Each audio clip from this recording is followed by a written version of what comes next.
En el Perú hay dos tipos de sucesiones: la sucesión testamentaria, y en ese orden, ¿no? La sucesión testamentaria y la sucesión legal, llamada también sucesión intestada o sucesión ab intestato. Ab significa sin testamento.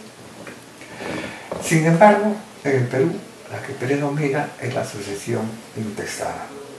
Predomina en el sentido de que la gran mayoría, pero una inmensa mayoría de sucesiones que se abren en el Perú son sucesiones legales, porque la persona no ha testado. La pregunta que a veces uno se formula es: ¿por qué la gente no testa para dar paso a la sucesión testamentaria si otorga tantos beneficios? Diversas opiniones se han dado explicando de que el Perú la gente no testa porque es muy engorroso, es costoso, muchas formalidades. Siendo todo eso cierto, yo tengo una tesis que creo que es la predominante en el Perú porque la gente no testa. Esta es una suerte de cultura, es una suerte de creencia popular que tenemos nosotros los peruanos. Los peruanos creen, y las peruanas también, creen que los que van a testar son personas que ya se están despidiendo de este mundo. Y ven el testamento como una suerte de preámbulo de la muerte. Y eso como que los asusta. Si uno le dice a alguna persona de avanzada edad, ¿por qué no testa?, termina uno molestándose con la persona. Y eso no está bien. Y por eso digo que en el Perú son pocas las personas que a su muerte, pues las normas que van a regular la transmisión patrimonial es el testamento. ¿Por qué? Porque no han testado. Y al no haber sucesión testamentaria, da lugar a la sucesión legal. Si en el testamento quien designa a los herederos es el testador, la pregunta que viene ahora es: ¿y en la sucesión legal o sucesión intestada, quién designa a los herederos? Quien designa a los herederos es la ley. Y entonces cabe otra pregunta: ¿y cuáles son los criterios que utiliza la ley para establecer quién hereda y quién no hereda? Fundamentalmente es el parentesco. Pero el parentesco puede reunir a un número muy importante. La persona murió y deja una parentela enorme. Entonces, ¿a quiénes se va a convocar a la herencia de la persona que acaba de morir? El parentesco, esta conexión familiar existente entre dos o más personas, unidas por vínculo de sangre o por la ley, va a establecer una serie de reglas que se aplican en la sucesión testamentaria. Esto se ve a nivel académico como características o, digamos, singularidades del derecho sucesorio. Y estas características del derecho sucesorio intestado implican reglas como que el pariente que lo es como causante, porque es un parentesco en línea recta, tiene preferencia hereditaria ante el pariente que lo es porque es un pariente en línea colateral. En el parentesco en línea recta, el pariente que lo es por línea recta, descendiente del causante, tiene prioridad con respecto al pariente que lo es por línea ascendente. Esto lo podemos ejemplificar de la siguiente manera. Si muere una persona y le sobrevive hijo y le sobrevive padre, pues el hijo, el causante, termina excluyendo al padre del causante. Si le sobrevive padre y le sobrevive hermano, el padre es pariente en línea recta del causante, el hermano es pariente en línea colateral, el padre del causante termina excluyendo al hermano del causante. Son reglas en el derecho sucesorio que descansan en el parentesco. Y estas reglas, todas ellas están debidamente acogidas en el artículo 816 del Código Civil. ¿Por qué menciono este numeral? Porque este numeral nos señala 6 órdenes de herederos hereditarios. Y este es un orden de prelación. Esto significa que si muerto una persona, los convocados en primer lugar, como es natural, son los hijos del causante. Y cuando se habla de hijos del causante, téngase en cuenta que la Constitución peruana, artículo 6, todos los hijos son iguales ante la ley. No hay diferencias de trato en derecho sucesorio con respecto a los hijos. Porque los hijos que están en primer grado, en primera línea, para heredar a su causante padre, pueden ser hijos matrimoniales, pueden ser hijos extramatrimoniales reconocidos o declarados judicialmente, pueden ser hijos adoptivos, todos ellos heredan y sus cuotas son cuotas iguales. Aquí no hay que hacer distinción alguna. En defecto de los descendientes, es decir, de los hijos, la ley llama a los ascendientes del causante. Y los ascendientes del causante son los padres del causante. Entonces, los padres van a heredar, si al causante le sobrevive padre y madre, la herencia va a ser repartida entre los dos en partes iguales. Si le sobrevive uno solo de los ascendientes, en este caso padre o madre, pues él o ella se lleva todo el patrimonio hereditario. En tercer lugar, pero teóricamente, y digo teóricamente porque así aparece en el artículo 816, la ley llama a la cónyuge o cónyuge del causante.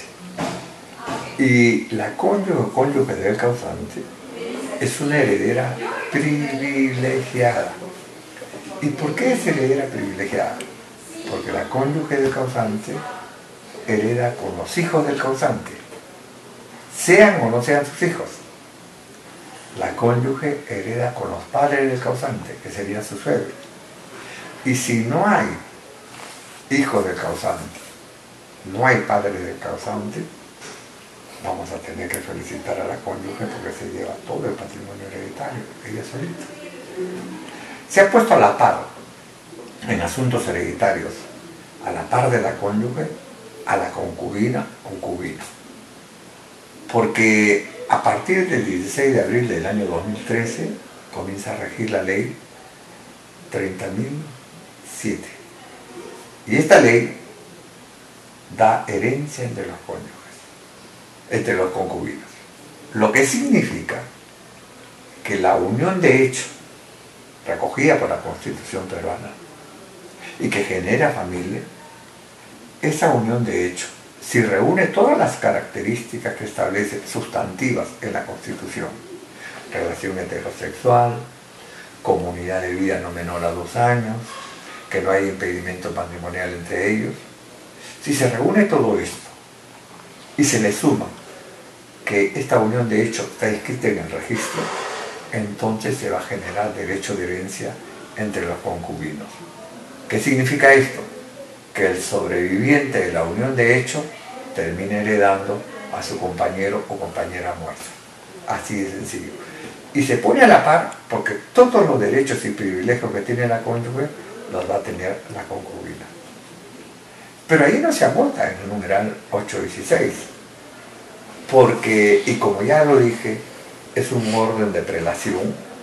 Al no existir estos 3 herederos que mencionaba, hijos, padres, cónyuge o concubina, la ley ahora llama a los parientes colaterales. Y dentro del parentesco colateral, con referencia al causante, existen parientes colaterales de segundo grado, de tercer grado y de cuarto grado. Y aquí se aplica un principio del derecho sucesorio basado en el derecho de familia. ¿Cuál es? El pariente más próximo en grado al causante excluye al más remoto.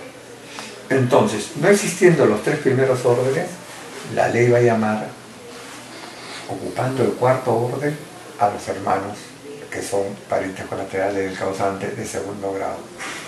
Y aquí quisiera detenerme solo unos segundos, por una razón.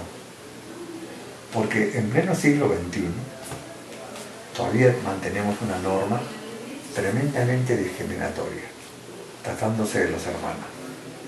Porque el artículo 829 establece que si a una herencia concurren hermanos de padre y madre con medios hermanos, los medios hermanos heredan la mitad de lo que heredan los hermanos enteros. Si no existen los 5 primeros órdenes hereditarios que ya he mencionado, entonces la ley llama a los parientes colaterales del 4º grado, que vendrían a ser los primos hermanos, los tíos abuelos o sobrinos nietos. Todos ellos son parientes colaterales de 4º grado con respecto al causante. Hasta aquí termina la herencia legal. No hay más parientes.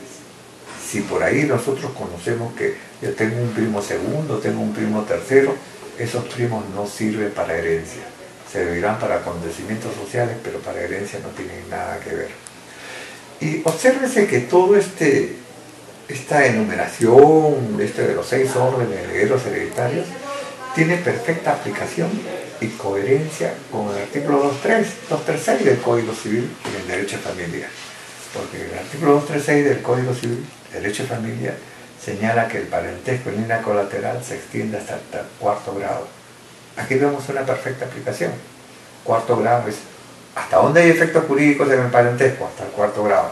Ya lo hemos visto al analizar el artículo 816. Uno puede preguntarse, ¿y qué? ¿No ocurre que hay casos en que una persona muere y no se conoce ningún heredero legal? ¿O existiendo nadie reclama la herencia? ¿La ley no ha previsto esa situación? Sí, sí la ha previsto. Y la ley, en forma equívoca, la llama de la sucesión del Estado. El Estado no hereda. El Estado se va a quedar con el patrimonio del causante que no es reclamado por nadie, pero por otros motivos no hereda. Y esto es lo que acontece cuando, no existiendo ningún pariente legal conocido o que reclame la herencia del causante, entonces la beneficencia del lugar donde están los bienes se va a personar para que la beneficencia a través de su procurador reclame la herencia de aquella persona que muere y que sus herederos legales no existen o sencillamente no aparecen. Esto es un poco lo de la sucesión legal.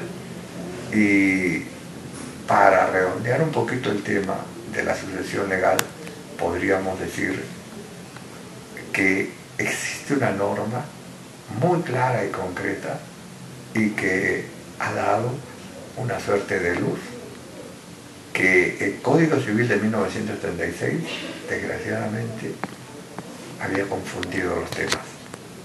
Y los temas eran confundir sociedades gananciales con herencia.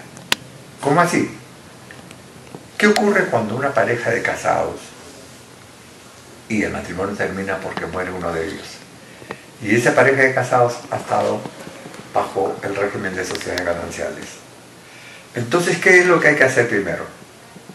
Si Juan y María son casados y Juan acaba de morir, ¿qué hacemos? ¿Aplicamos la regla de sucesiones o primero aplicamos la regla de la liquidación de las sociedades gananciales? El Código del 36 confundía y decía que si los gananciales superaban la cuota hereditaria del cónyuge, perdía su cuota. Hoy, con el artículo 730 vigente en el Código Civil de 1984, el tema ha quedado zanjado. No hay que confundir gananciales con legítima, es decir, con cuotas hereditarias. Y lo que tenemos que hacer ante un problema de esta naturaleza es que una sociedad conyugal, bajo el régimen de sociedades gananciales, ha terminado por muerte uno de ellos, primero aplicar las reglas de la liquidación de las sociedades gananciales y luego vienen las reglas de sucesiones.